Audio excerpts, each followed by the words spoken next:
প্রথমেই আপনাদের একটা কথা বলি, আপনারা অনেকেই আছেন যারা গল্প শুনছেন কিন্তু আমাদের চ্যানেলটিকে সাবস্ক্রাইব করছেন না। আমাদের পাশে থাকুন এবং আরও ভালো ভালো গল্প শুনতে এখনই সাবস্ক্রাইব করুন আমাদের ইউটিউব চ্যানেল স্কেয়ার অ্যালার্ট।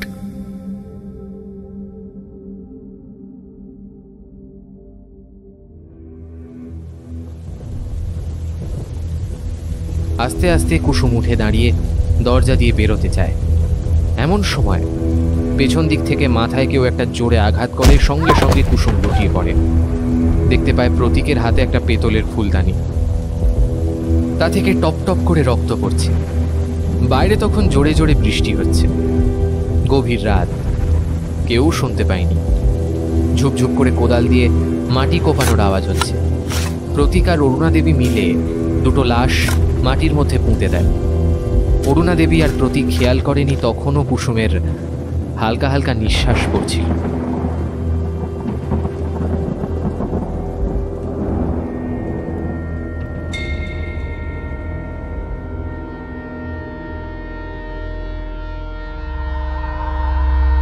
আজ আপনার জন্য রয়েছে পৌতুষা মান্নার কলমে অন্ধকারের কুসুম।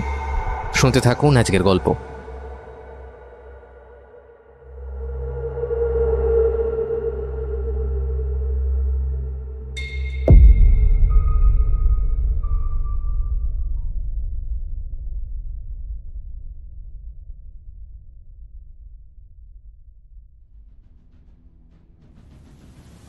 আমার বাচ্চাটাকে ছেড়ে দাও, ছেড়ে দাও, ছেড়ে দাও আমার বাচ্চাটাকে। প্রতীক, প্রতীক আমাকে বাঁচাও, বাঁচাও প্রতীক।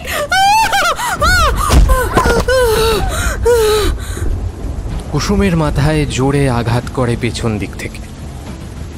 কুসুমের মুখ থেকে একটা আর্তনাদ বেরিয়ে আসে। কুসুম অজ্ঞান হয়ে পড়ে যায়। চোখ বন্ধ করার আগে দেখতে পায় তারা বাচ্চাটাকে তুলে একটা আছাড় দেয়। সাথে সাথে বাচ্চার একটা তীক্ষ্ণ চিৎকার বাতাসে মিলিয়ে যায়। সবকিছু চুপ। কুসুমের তখনও হালকা জ্ঞান আছে। সে দেখতে পায় একটা জায়গায় মাটি কোপানো হচ্ছে। তারপর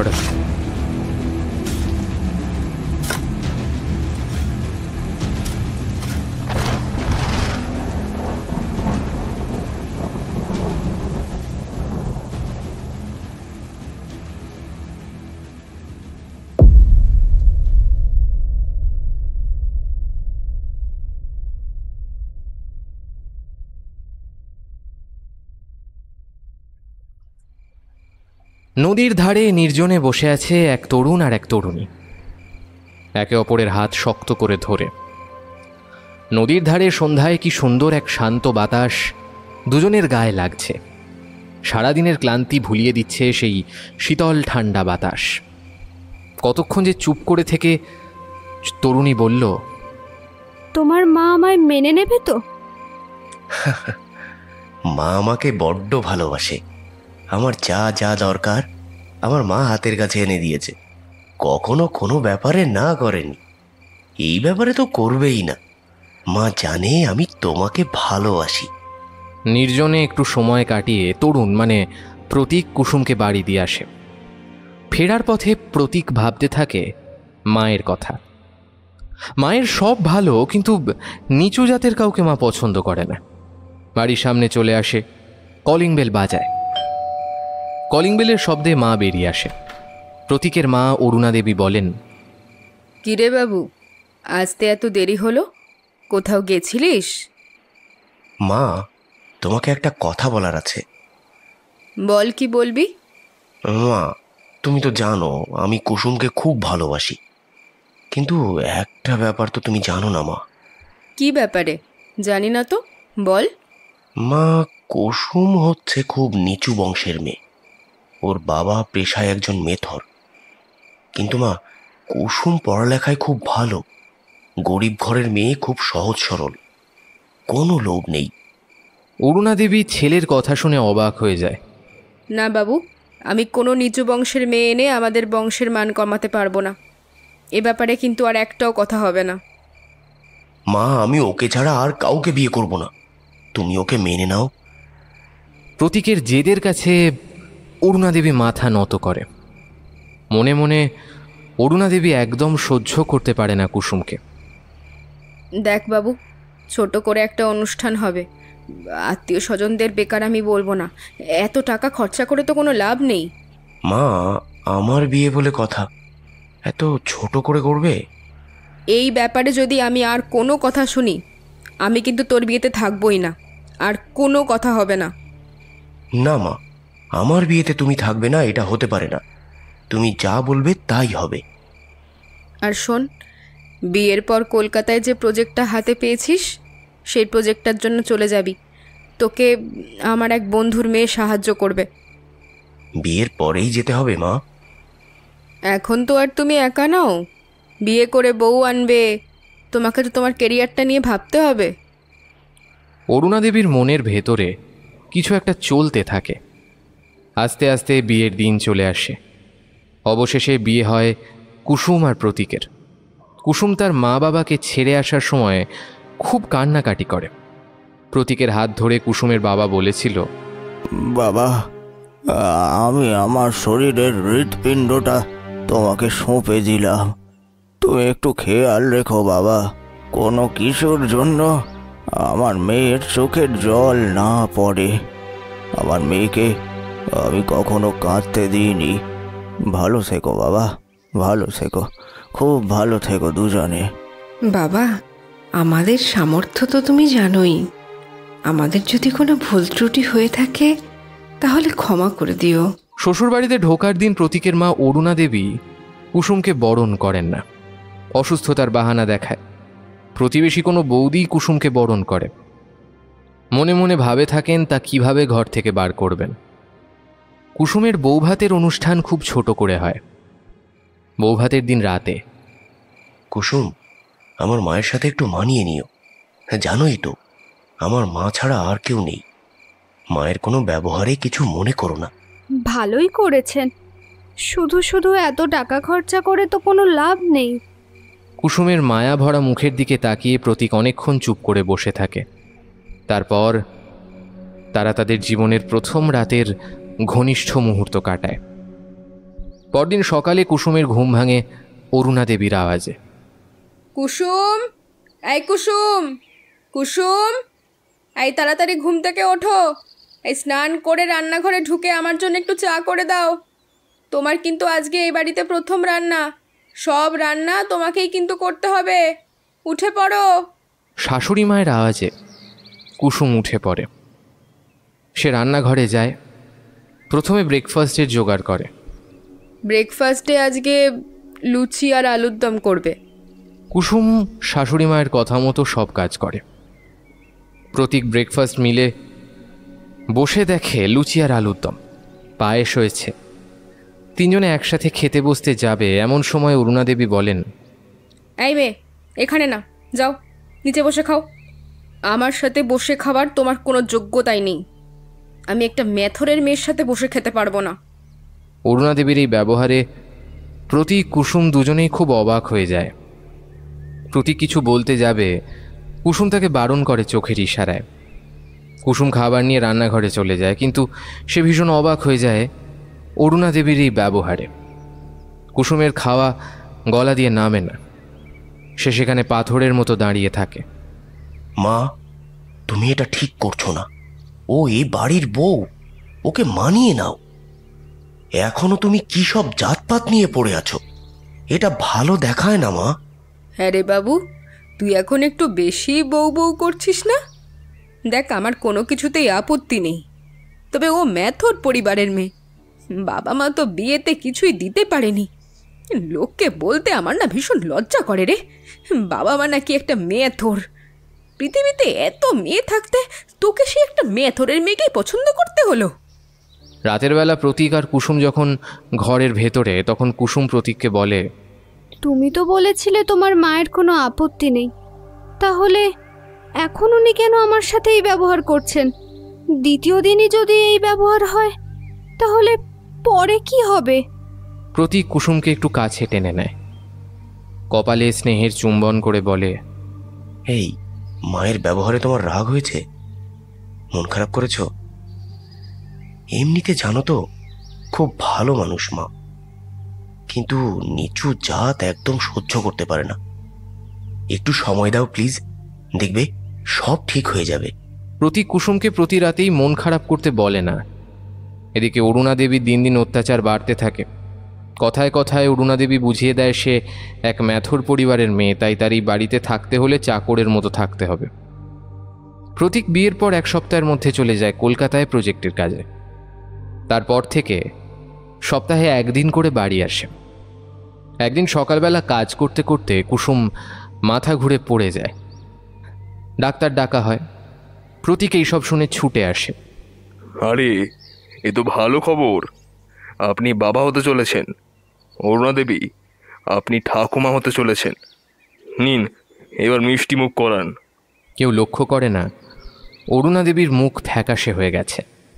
নিজেকে স্থির রাখতে পারেন না। ডাক্তার চলে গেলেই বলেন, এই মেথরের মেয়ের গর্ভে আমার পরিবারের সন্তান বড় হবে? এ কিছুতেই হতে পারে না প্রতীক, এ কিছুতেই হতে পারে না। প্রতীক এবার একটু রেগে যায়।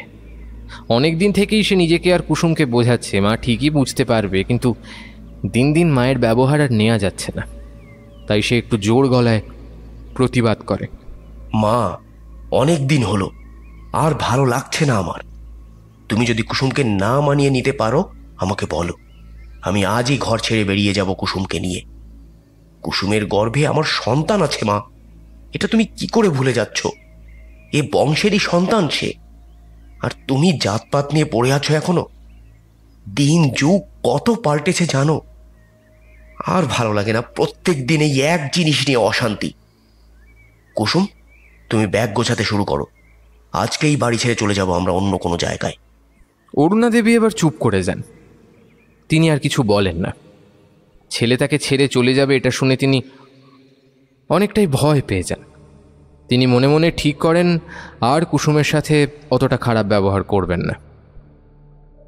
আস্তে আস্তে যিনি সব কিছু মানিয়ে নেওয়ার চেষ্টা করেন, কুসুমের সাথে ভালো ব্যবহার করা শুরু করেন। আমার কিন্তু একটা নাতি চাই কুসুম, আমাকে কিন্তু একটা নাতির মুখ দেখাতে হবে তোমাকে। দেখ বাবু, আমার কিন্তু একটা নাতি হবে। এরপর থেকে অরুণা দেবীর নাতি নাতি করে পাগল হয়ে যায়। উঠতে বসতে তার নাতি চাই। একটা খুশির খবর মা, এই বাড়ির প্রথম সন্তান যে আসবে সে যেন ভালোভাবে আসে। ভগবানের কাছে এটাই চাও। অরুণা দেবী এখন কুসুমের বেশ খেয়াল রাখে। নাতি হওয়ার জন্য যা বলে তাই করেন উনি। একবার তো এক পীর বাবার দেওয়া কবজ মাদুলি এনে কুসুমের হাতে পরিয়ে দিয়ে বলেন, এটা একদম খুলবে না কিন্তু। পীর বাবা বলেছেন এটা ধারণ করলে তুমি পুত্র সন্তানের জন্ম দেবে। মা এখন কুসুমের সাথে ভালো ব্যবহার করে তা দেখে প্রতীকেরও অনেকটা শান্তি। কয়েক মাস হলো অফিসের কাজে প্রতীককে প্রায় বাইরেই থাকতে হয়। এদিকে আস্তে আস্তে কুসুমের সাথে যেন তার দূরত্ব বাড়তে শুরু করে। তাই শহরে কোয়ার্টারে থাকে। ঘরে একা কুসুম বড্ড মন খারাপ করে। আস্তে আস্তে তার সন্তান জন্মের সময় হয়ে ওঠে। কুসুমের ডেলিভারির দিন তাকে যথাসময়ে হাসপাতালে ভর্তি করা হয়। আমি যেন নাতির মুখ দেখতে পাই। কিন্তু এইভাবে কি আর নাতি হয়? যেটা হওয়ার কথা ছিল না সেটাই হলো। দেখা যায় তার কন্যা সন্তান হয়েছে। প্রতীক কুসুম সেই সন্তান নিয়ে খুব খুশি, কিন্তু অরুণা দেবী একটুও খুশি নন। অরুণা দেবী একবারও নাতনির মুখ দেখেন না। একটা নাতি আমাকে তুমি দিতে পারলে না বৌমা? এই কন্যা সন্তানের কোনো দায়িত্ব কি তুমি পালন করতে পারবো না? সব কাজ তোমাকে একা করতে হবে। আমি যেন ওই সন্তানের মুখ না দেখি এই তোমাকে আমি বলে দিলাম। মায়ের ব্যবহারে প্রতীক আর কুসুম খুবই অবাক হয়। আবার আস্তে আস্তে অরুণা দেবী আগের ব্যবহারে ফিরে আসেন। কুসুমের কাছে অরুণ 1 মাস ছিল, তারপর কাজের জন্য আবারও চলে যেতে হয় শহরে। সপ্তাহে 1 দিন করে আসে, কিন্তু আস্তে আস্তে তাদের মধ্যে যেন দূরত্ব বাড়ছে। ঘরের কাজ, বাচ্চার দায়িত্ব কুসুম আর একা হাতে সামলে উঠতে পারে না। শাশুড়িমা কোনো কিছুই দায়িত্ব নেয় না। তিনি বসে বসে শুধু অর্ডার করেন, সেই মতো কুসুমকে মুখ বুজে সব করতে হয়। কুসুম অনেকবার ভেবেছে সব ছেড়ে ছুড়ে চলে যাবে বাবা মায়ের কাছে, কিন্তু বাবা মায়ের আর্থিক অবস্থা খুব খারাপ। প্রতীক একটু মানিয়ে নিয়ে চলতে বলছে। এইভাবেই সুখে দুঃখে কেটে যায় 6টা মাস। প্রতীক আর কুসুম বাচ্চার অন্নপ্রাশনটা একটু বড় করে করবে ভেবেছে, কিন্তু আবারও সেই একই ব্যাপার। করুণা দেবীর বায়না। প্রতীক মায়ের বারণ না শুনে সব কিছু ঠিক করে নেয়। দেখো, মায়ের তো একদমই ইচ্ছা নেই বাচ্চাটার অন্নপ্রাশন এত বড় করার। তুমি কেন বলো তো অনুষ্ঠানটা এত বড় করে করছো? আবারও মা এটা নিয়ে কোনো একটা গন্ডগোল করবে। আমার আর ভালো লাগছে না। এমনিতেও দিন রাত আমাকে কত কথাই না শুনতে হচ্ছে। আমার প্রথম সন্তান, আমার সামর্থ্য আছে অনুষ্ঠান করার, কারো বারণ আমি শুনবো না। তুমি তো জানো মাকে, মা এইরকমই। মায়ের সব কথায় কান দিতে হলে চলা দায় হয়ে যাবে। আমি আমার সোনামণির জন্য করব না তো কার জন্যে করব শুনি? কুসুম একা হাতেই বাচ্চা সামলে বাড়ির কাজ করে।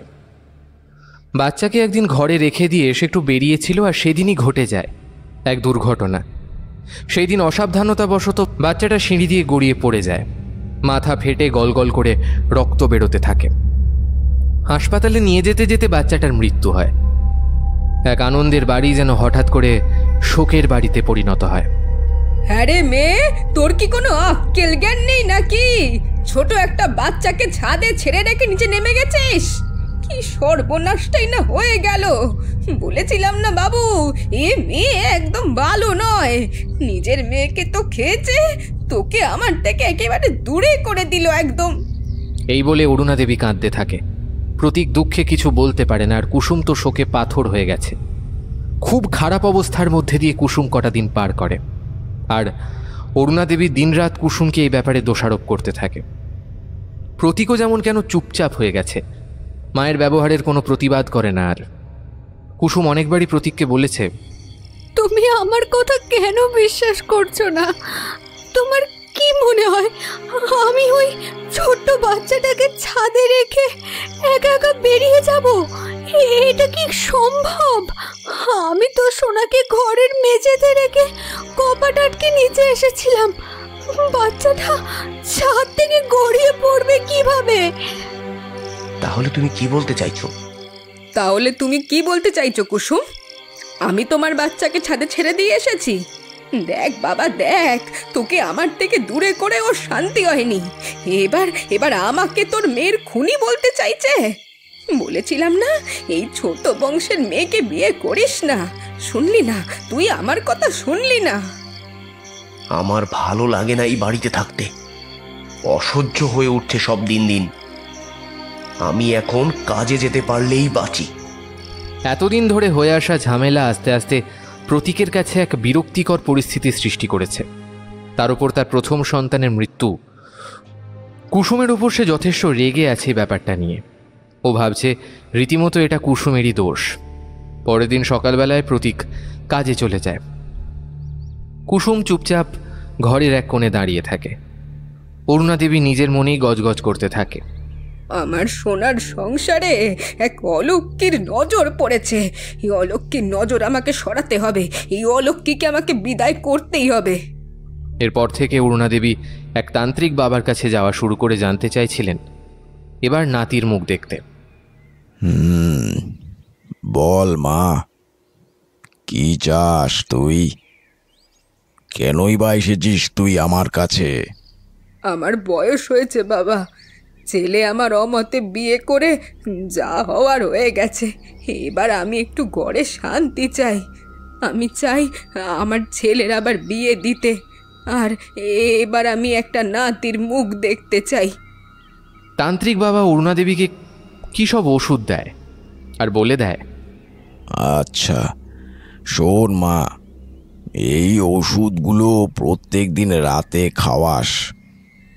দেখবি এইবারে তুই নাতির মুখ দেখতে পাবি। যা, এখন যা।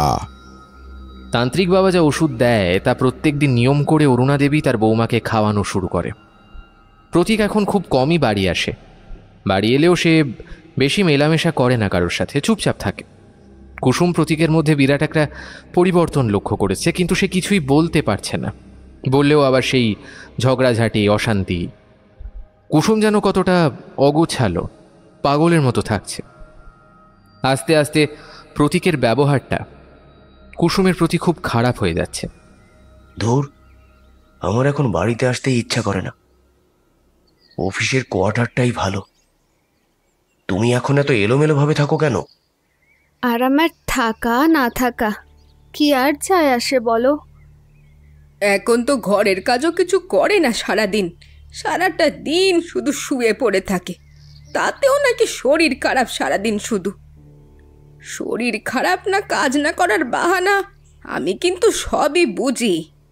আসলে মা, আপনি যে ওষুধটা দিয়েছিলেন সেটা আমি রোজ রাতেই খাই। তারপর যেন নিজেকে খুব দুর্বল অনুভব করি মা। তুমি আবার প্রেগনেন্ট হয়েছ, সেই জন্যই তোমার ভালোর জন্য আমি ওষুধ দিই। দেখলি তো বাবা, ভালো করতে গেলাম আবারও সেই আমাকে দোষীর ভাগিদার হতে হলো।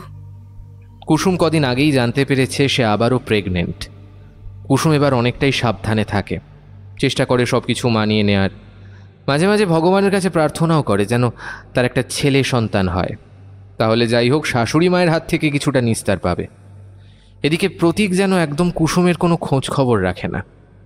একদিন ফোনে কুসুম প্রতীককে বলে, তুমি আর এখন ফোন করে আমার খোঁজও নাও না, বাড়িও আসো না।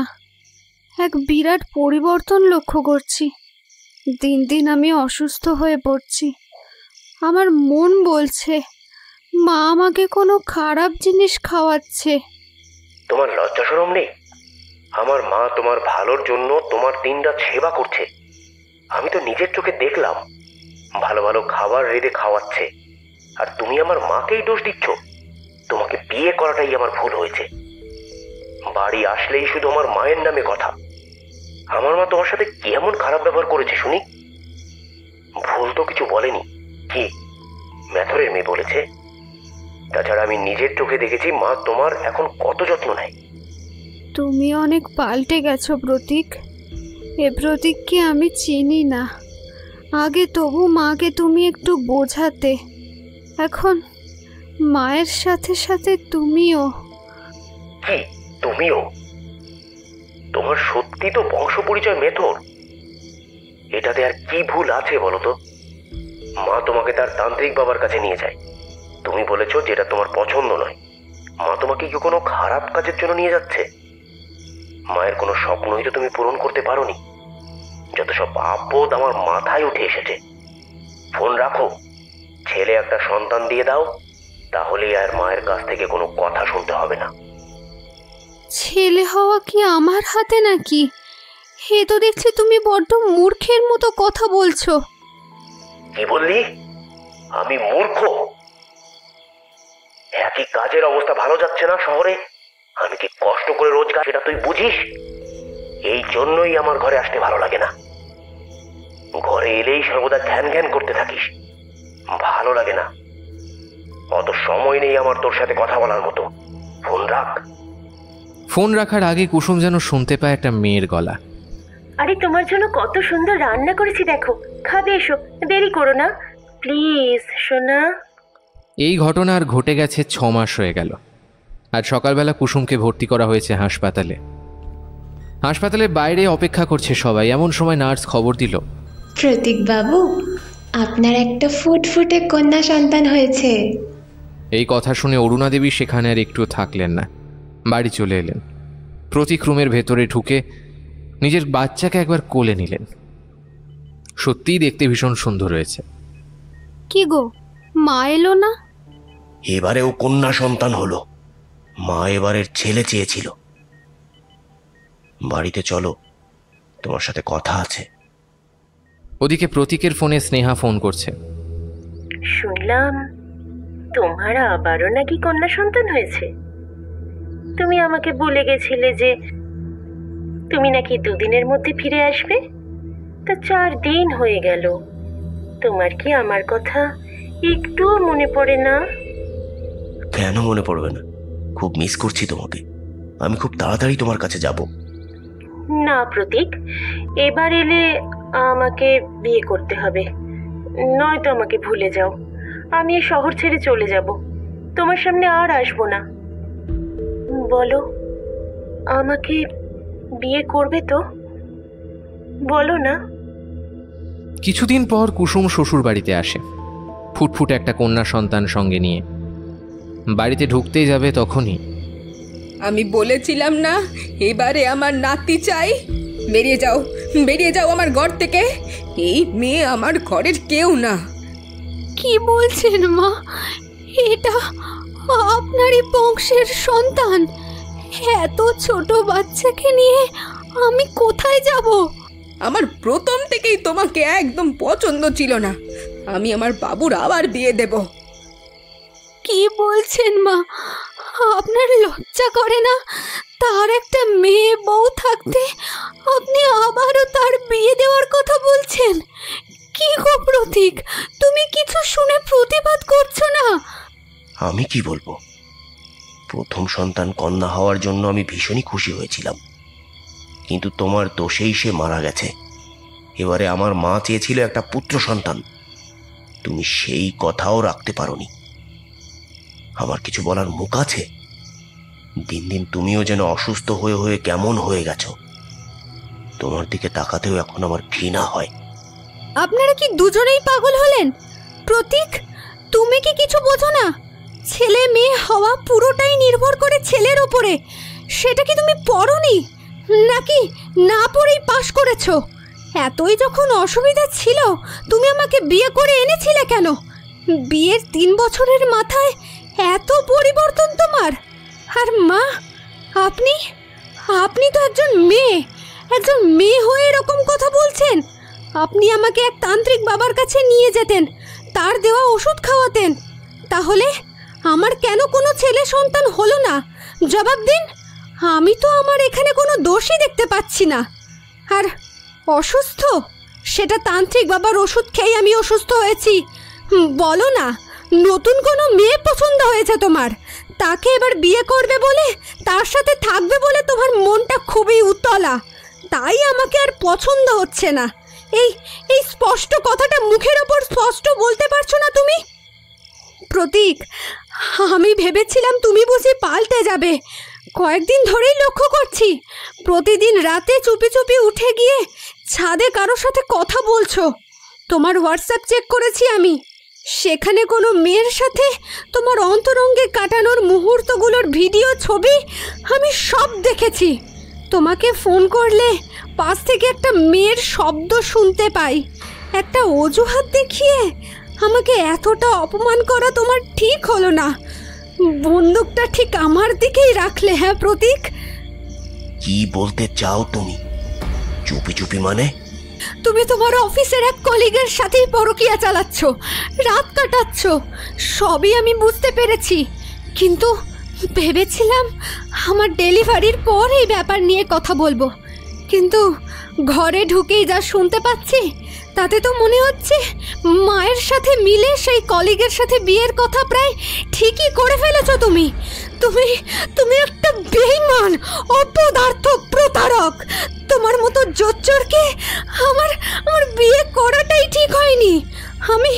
আমি আমার সব দায়িত্ব কর্তব্য ভালোভাবে পালন করেছি।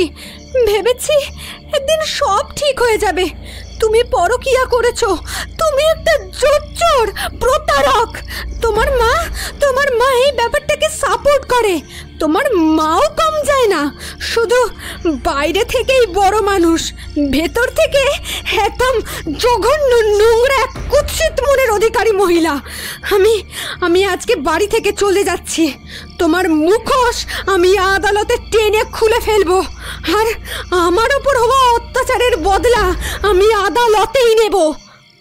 আদালত, থানা, পুলিশের কথা শুনে প্রতীক অনেকটা চুপ করে যায়, কারণ তার কুকীর্তির ভিডিও ততক্ষণে কুসুমের কাছে পৌঁছে গেছে।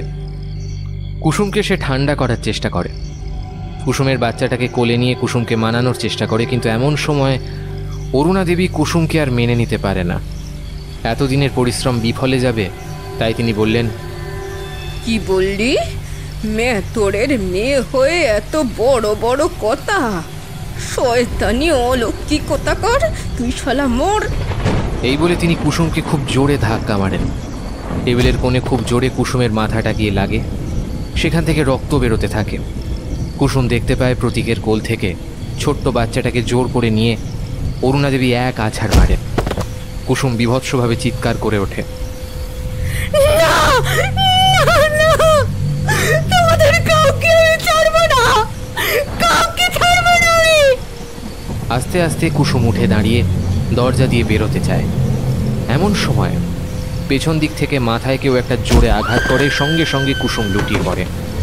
দেখতে পায় প্রতীকের হাতে একটা পেতলের ফুলদানি, তা থেকে টপ টপ করে রক্ত পড়ছে। বাইরে তখন জোরে জোরে বৃষ্টি হচ্ছে। গভীর রাত, কেউ শুনতে পায়নি। ঝুপঝুপ করে কোদাল দিয়ে মাটি কোপানোর আওয়াজ হচ্ছে।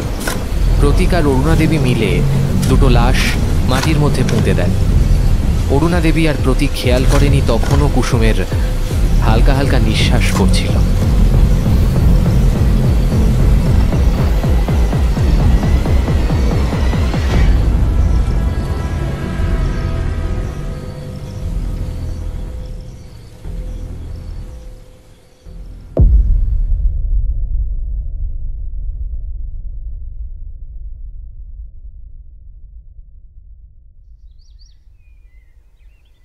পরের দিন।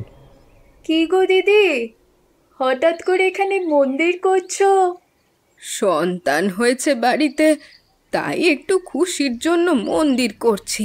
বাচ্চার মুখ দেখবো বলে এলাম, কই ডাকো। ওরা তো বাবার বাড়ি গেছে।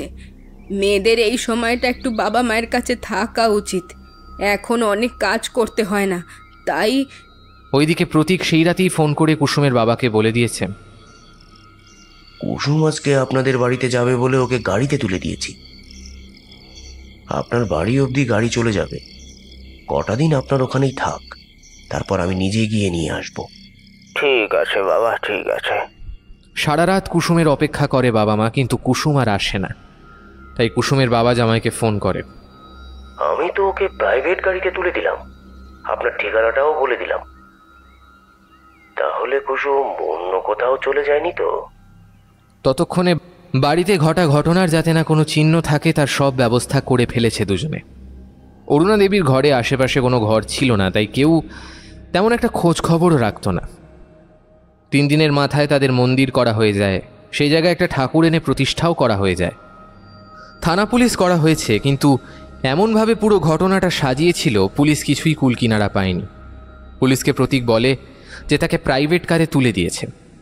অরুণা দেবী পুলিশের কাছে বয়ান দিয়েছিলেন, আমি ওকে অনেকবারই দেখেছি, রাতে কার সাথে যেন চুপি চুপি ফোনে কথা বলতো। অনেকবার আমি দেখাও করতে দেখেছি ওর সাথে। আমি বাড়িতে না থাকলে ওর একটা ছেলে বন্ধুও তো বাড়িতে আসতো। এ নিয়ে কথা বললে আমার ওপর খুব বিরক্ত হয়ে যেত। আমাদেরকে বলতো আমরা নাকি ওকে সন্দেহ করি। আমার তো মনে হয় ওই ছেলেটার সাথেই কোথাও একটা পালিয়ে গেছে। সাহেব, উনি মাদ্রাসায় নেমে একটা ছেলের সাথে চলে গেছে। প্রতীকও তাই বলে। পুলিশ অফিসারের সামনে কুসুমের বাবা মায়ের মাথা নত হয়। এক কথায় প্রমাণ হয়ে যায় কুসুম অন্য ছেলের সাথে পালিয়ে গেছে। এই ঘটনার প্রায় 6 মাস হতে যায়। আজ অরুণা দেবীর বাড়িতে বড় অনুষ্ঠান। আজ লোক অনেক নিমন্ত্রিত। তার ছেলের বিয়ে। তুই জানিস না বাবু, আমি যে কি খুশি হয়েছি। মা, আমিও ভীষণ খুশি। স্নেহা খুব স্মার্ট মেয়ে, খুব সুন্দর একটা মেয়ে। স্নেহার সাথে কাজ করে আমি যা বুঝলাম, ও আগে থেকেই আমাকে পছন্দ করত, কিন্তু কখনো কিছু বলতে পারেনি। বৌভাতের দিন অনেক লোক এসে উপস্থিত হয় অরুণা দেবীর বাড়িতে। তার সাথে সেই দিন বাড়ির আশেপাশে যেন অনেক কুকুর বিড়াল কেঁদে ওঠে। ওরে বাবা, এ তো কোনো শুভ লক্ষণ না গো দিদি। কদিন ধরেই বাড়ির আশেপাশে অনেক কুকুর বিড়াল কাঁদছে। দিদি, এটা শুভ লক্ষণ নয়। অরুণা দেবী কথা এড়িয়ে যায়। ধুমধাম করে বিয়ের অনুষ্ঠান সবই পালন করা হয়। তুমি খুশি তো? আমার জীবনের সব থেকে খুশির মুহূর্ত। প্রথমেই মায়ের করা বারণ না শুনে আমি কুসুমকে বিয়ে করেছিলাম। কুসুম একটা নোংরা চরিত্রের মেয়ে ছিল। সে আমি না থাকলে তার ছেলে বন্ধুদের এনে এই ঘরে সময় কাটাতো। অনেক বুঝিয়েছি জানো, শোনেনি। খুব ঝগড়াঝাটি অশান্তি হতো আমাদের মধ্যে। আর তখনই আমি বন্ধুরূপে তোমাকে পেয়েছি। আস্তে আস্তে তোমার ভালোবাসায় আমি নতুন জীবন পেয়েছি। স্নেহা, তোমাকে পেয়ে আমি খুব খুশি। স্নেহার প্রতি একে অপরের ঘনিষ্ঠ হয়। এমন সময় মন্দিরের ঘণ্টা বেজে ওঠে খুব জোরে। হাওয়া বইছে হঠাৎ। অরুণা দেবী ঘরের বাইরে বেরিয়ে মন্দিরের কাছে যায়। অরুণা দেবী একটা মেয়ের কান্নার শব্দ শুনতে পায়। অরুণা দেবী অন্ধকারে কিছুই দেখতে পায় না। মন্দিরের ভেতর থেকে একটা চাপা কান্না ও আর্তনাদের শব্দ আসছে। অরুণা দেবী ভেতরে চলে আসে। পরের দিন সকালবেলা অরুণা দেবী মন্দিরে গিয়ে ভালো করে দেখে ওখানে কাউকেই দেখতে পায় না, এমনকি মন্দিরের গেট তখনও তালাবন্ধ। খাবার টেবিলে বসে আছে স্নেহা, প্রতীক আর অরুণা দেবী। ও মাই গড, এত অয়েলি খাবার! আমি তো এসব খাই না প্রতীক, তুমি তো জানো বলো যে আমার তেল মশলা একেবারেই চলে না। কি খাবে মা বলো, এক্ষুনি করে আনছি। নেহা ফ্রুট জুস আনার জন্য বলে। কাজের লোক চলে যায়, 1 প্লেট ফ্রুট কেটে তার জন্য নিয়ে আসে। স্নেহা যেই এক টুকরো ফল মুখে দেবে, কোথা থেকে একটা টিকটিকি এসে প্লেটের ওপর পড়ে। এ বাবা, এই প্লেটে তো একটা টিকটিকি পড়ে গেল। এই তুমি খেও না স্নেহা এগুলো। এই রামু, এই তুই গিয়ে আবার নতুন করে একটু ফল নিয়ে আয় তো, আর এগুলো বাইরে ফেলে দে। অরুণা দেবী তার নতুন বৌমাকে খুব ভালোবাসে। প্রতীক বেশ খুশি, কিন্তু একজনই খুশি হতে পারে না। অরুণা দেবী লক্ষ্য করে ঘরের আশেপাশে কিছু কালো কুকুর বেড়াল কদিন ধরে বেশ ঘোরাফেরা করছে। রাত হলেই তাদের কান্না বাড়ছে, দিন দিন তাদের সংখ্যাও বাড়ছে। অরুণা দেবী কিছুতেই তাদের তাড়াতে পারে না। তার সাথে বাড়ছে পাল্লা দিয়ে এক মেয়ের কান্না। কোত্থেকে আসছে, কেন আসছে, কিছুই বোঝা যায় না। সেদিন রাতে স্নেহা ছাদে ঘুরছিল, এমন সময় দেখতে পায় মন্দিরের ভেতর এক মহিলা হাঁটু গেড়ে বসে আছে। তা দেখে স্নেহা অবাক হয়, কারণ সন্ধেবেলায় তার মা মানে শাশুড়ি মা তো গেটে তালা দিয়ে দেয়, আর শাশুড়ি মা তো তারপর আর বাইরে বেরোয় না। তাহলে মন্দিরের ভেতর কে? স্নেহার অনেক কৌতূহল হয়। স্নেহা ছাদ থেকে নিচে নেমে আসে। তারপর মন্দিরের সামনে গিয়ে দেখে মন্দিরের সামনে আসা অবধি নারী মূর্তিটাকে দেখতে পায়। সে ভীষণ কান্না করছে। তার সাথে এও দেখতে পায় গেটে তালা ঝুলে আছে। তাহলে সেই মহিলা মন্দিরের ভেতর ঢুকলো কি করে? স্নেহা অবাক হয়ে যায় আর দৌড়ে এসে শাশুড়ি মাকে বলে, মা, আমি না মন্দিরে একজন মহিলাকে দেখলাম, আর সব থেকে বড় কথা হলো মন্দির তো তালা দেওয়া, উনি ভেতরে ঢুকলেন কি করে? আপনি চলুন, ওই মহিলা খুব কাঁদছে। অরুণা দেবী খুবই অবাক হয়। কদিন ধরে উনিও মন্দিরের ভেতর থেকে এক কান্নার শব্দ শুনতে পাচ্ছেন। দুজনে মিলে টর্চ হাতে করে মন্দিরের কাছে আসে। কই বৌমা, কিছু তো নেই। তুমি কোথায় দেখেছো? ও অন্ধকারে হয়তো ভুল দেখেছো তাহলে। আমি দেখেছি, সত্যি দেখেছি মা, তারপর আপনার কাছে এলাম। আমাকে বিশ্বাস করুন, আমি সত্যি দেখেছি। অরুণা দেবী কিছুদিন বিশ্বাস করে না, তবে তিনি কান্নার শব্দ প্রত্যেক রাতেই শুনতে পান। তাই তিনি স্নেহাকে যা হোক করে বুঝিয়ে ঘরে নিয়ে আসেন। মনে মনে অরুণা দেবীর মনেও একটা ভয় আছে। একদিন সকালবেলায় প্রতিবেশী আসে অরুণা দেবীর বাড়িতে। দিদি, রাস্তা দিয়ে যাওয়ার সময় একদিন রাতের বেলা তোমার বাড়ি থেকে এক মহিলার কান্নার শব্দ পাচ্ছিলাম। কি হয়েছে দিদি, সব কিছু ঠিক আছে তো? হ্যাঁ হ্যাঁ, একদম সব কিছু ঠিক আছে। অরুণা দেবীর ব্যাপারটা ভালো লাগে না। সেই তান্ত্রিক বাবার কাছে যায়। মনের ভুল, সবই মনের ভুল। তোর যদি ভয় লাগে তাহলে মন্দিরে প্রত্যেক দিন জল ধূপ ধুনো দে, পুজো কর মায়ের। দেখবি আস্তে আস্তে সব কেটে যাবে। নেহা একদিন ছাদে দাঁড়িয়ে থাকার সময় মন্দিরের ভেতরে কাউকে প্রবেশ করতে দেখে। এক ছায়া মূর্তি আস্তে আস্তে মন্দিরের ভেতর প্রবেশ করছে। তা দেখে স্নেহা দৌড়ে চলে আসে এবং মন্দিরের সামনে এসে জিজ্ঞাসা করে, কে আপনি? আপনি কে? মন্দিরের ভিতরে আপনি প্রবেশ করলেন কি করে? মন্দির তো তালা লাগানো। স্নেহা মোবাইলের আলোয় দেখতে পায় এক নারী মূর্তি, তার মাথা থেকে রক্ত ঝরছে। কোলে তার একটা বাচ্চা। সেই নারী কেঁদে কেঁদে বলছে, 1 বছর হয়ে গেল, আমি সব জানতে পেরেছি। ওরা আমাদের 3 জনকে মেরেছে ভগবান। সেই দিন থেকে আমি তোমার কাছে প্রার্থনা করছি, আমাকে মুক্ত করো, আমি আমি প্রতিশোধ চাই মা, আমি প্রতিশোধ চাই। স্নেহা এসব দাঁড়িয়ে দেখে। হঠাৎই সেই নারী মূর্তি স্নেহার দিকে ঘোরে। স্নেহা ভীষণ ভয় পেয়ে যায়। নারী মূর্তির চোখগুলো জল করছে। কোলে একটা তার সন্তান, যার শরীর থেঁতলে গেছে। তার পাশে দাঁড়িয়ে আছে একটা ছোট্ট বাচ্চা, যে বাচ্চার গোটা শরীর রক্তাক্ত। নেহা এসব দেখে ভয় অজ্ঞান হয়ে যায়।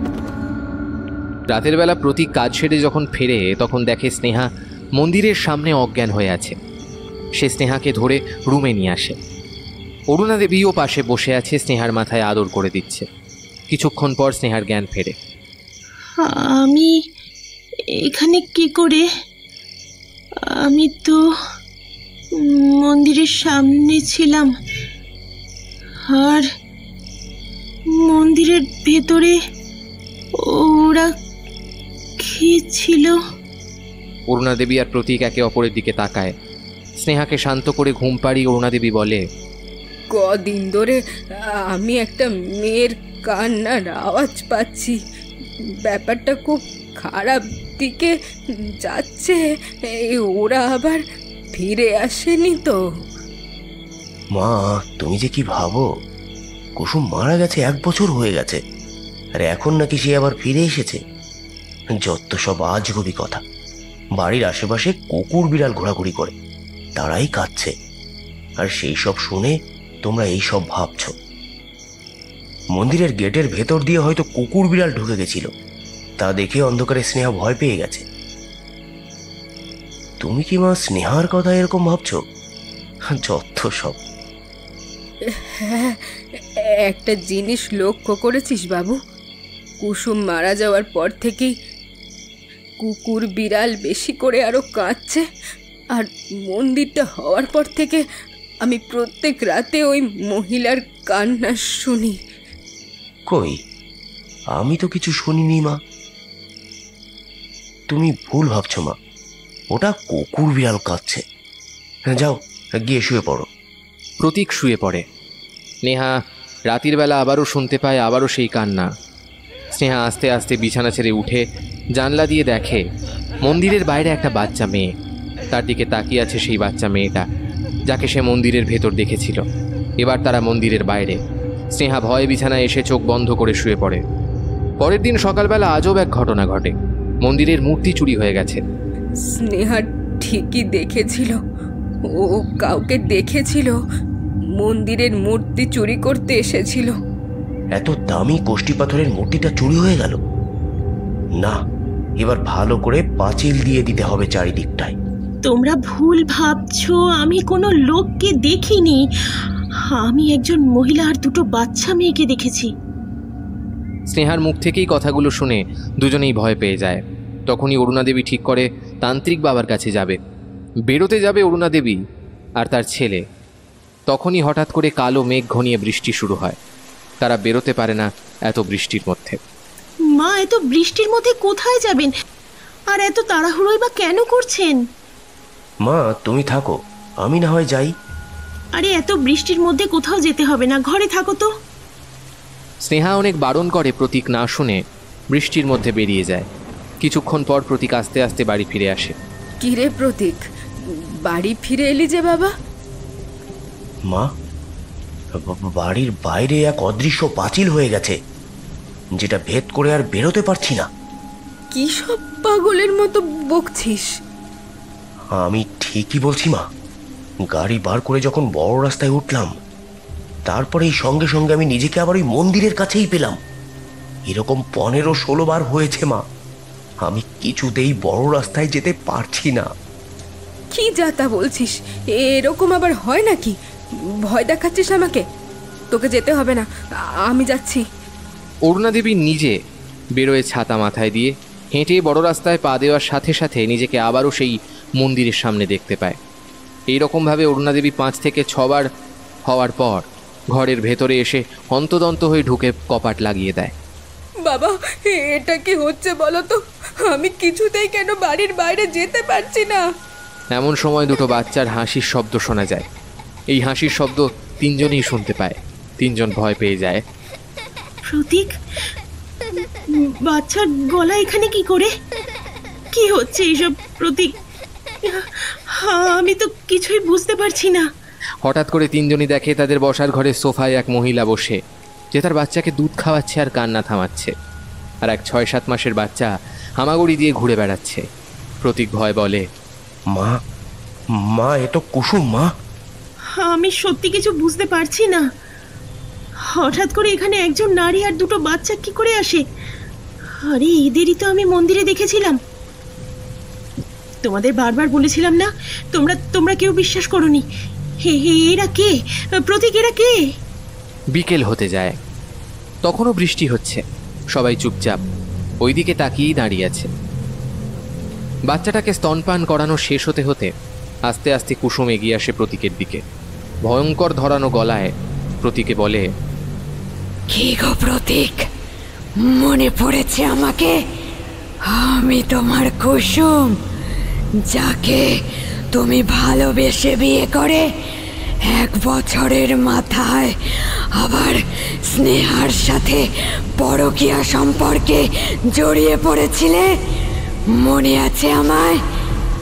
কুসুম, কুসুম, আমাকে ছেড়ে দাও। কুসুম, কুসুম, আমাকে বাইরে যেতে দাও। আমি তো তোমাদের কোনো ক্ষতি করিনি, তাহলে তুমি আমার এত বড় ক্ষতি কেন করলে? কেন করলে? কেন করলে তুমি আমার এত বড় ক্ষতি? কুসুম আস্তে আস্তে অরুণা দেবীর দিকে এগিয়ে আসে। মা, আমার প্রথম সন্তানকে ছাদে নিয়ে গিয়ে সেখান থেকে ফেলে দিয়েছিলে। অরুণা দেবী এই কথা শুনে চমকে দুপা পিছিয়ে যায়। প্রতীক তার মায়ের দিকে অদ্ভুতভাবে তাকায়। বল, বল সত্যি কথাটা, তুই আমার মেয়েকে ছাদ থেকে ফেলে দিসনি? প্রতীকের মা চুপ করে বসে থাকে, কিচ্ছু বলতে পারে না। মা, শেষমেশ তুমি? আমি ভাবতাম কুসুমের জন্য হয়তো। এই বলে প্রতীক কান্নায় ভেঙে পড়ে। তখন আবার কুসুম বলে ওঠে, তোমার কি মনে হয় আমি কিছু জানি না, না বুঝিনি যে তুমি দিন দিন আমার চোখের আড়ালে স্নেহার সাথে সম্পর্ক চালিয়ে গেলে? স্নেহার সাথে কথা বলার সময় আমাকে তো চরিত্রহীন করে তুলেছিলে, মনে পড়ে প্রতীক সেসব কথা? এবার স্নেহা ভীষণ ভয় পেয়ে যায়। সে জানতো কুসুম পালিয়ে গেছে, কিন্তু এ তো 2 বাচ্চা, আর কুসুম তাদের পৈশাচিক রূপে তাদের 3 জনের সামনে এসে দাঁড়িয়েছে।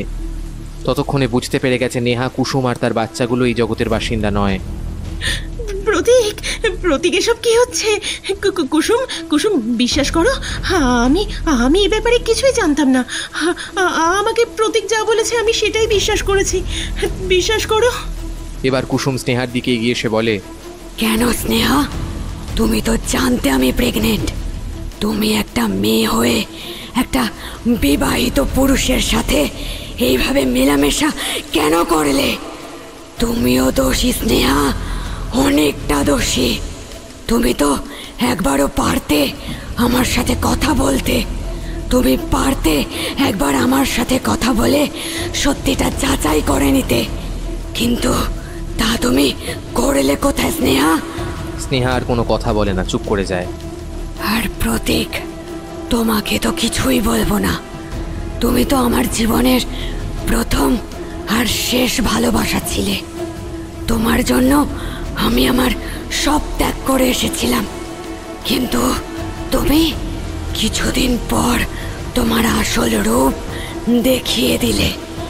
নিজেদের দোষ ঢাকতে আমাকে, আমার সদ্যজাত সন্তানকে মেরে তুমি মাটিতে পুঁতে মন্দির করে দিলে। বাহ প্রতীক, বাহ। তারপর মা আর ছেলেতে মিলে রটিয়ে দিলে আমি কোনো এক ছেলের সাথে পালিয়েছি। তোমার লজ্জা করে না প্রতীক? ধিক্কার জানাই আপনাদের মতো মহিলাকে আর তোমার মতো বরকে। তুমি তো তোমার মায়ের মতোই পরকীয়া আর আনন্দে এতটাই মত্ত হয়ে গেলে যে পিছন দিক থেকে আঘাতটা করেই দিলে।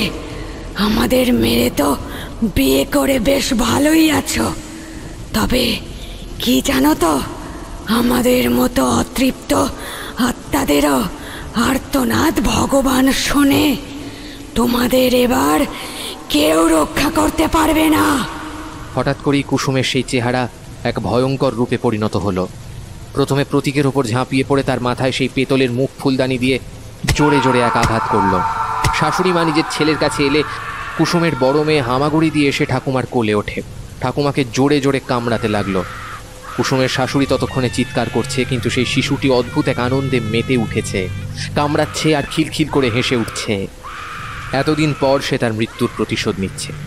স্নেহা এসব দেখে ঘর থেকে বেরোতে চায়, কিন্তু কুসুম তার হাতটা টেনে ধরে, তার মাথা দেয়ালে ঠুকে দেয়।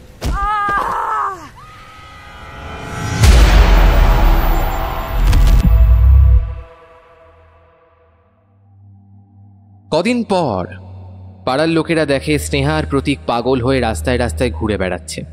পুরো বদ্ধ পাগল হয়ে গেছে, কখনো হাসছে, কখনো কাঁদছে, আবার কখনো কখনো কাজের জন্য ক্ষমা চাইছে। আমি আমি আমি অনেক বড় বড় ভুল করেছি, আমাকে আমাকে ক্ষমা করে দাও, ক্ষমা ক্ষমা ক্ষমা, ভুলের ক্ষমা,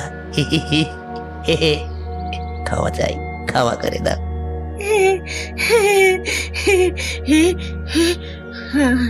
আমি আমি যাই না,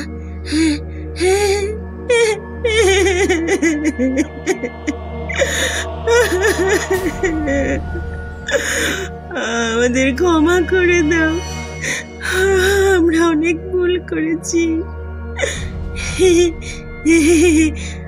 আমরা আমরা মেরে ফেলেছি, ভুল করেছি,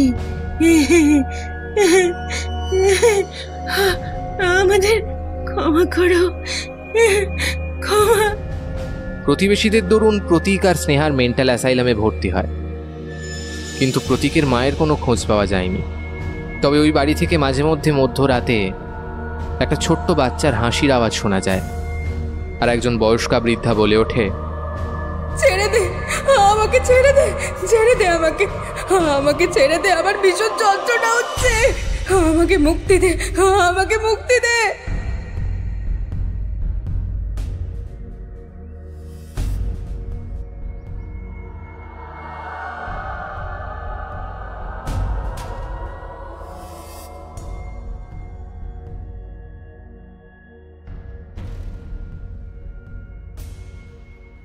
আজকের গল্প এখানেই শেষ। সবাই ভালো থাকবেন। শুভরাত্রি।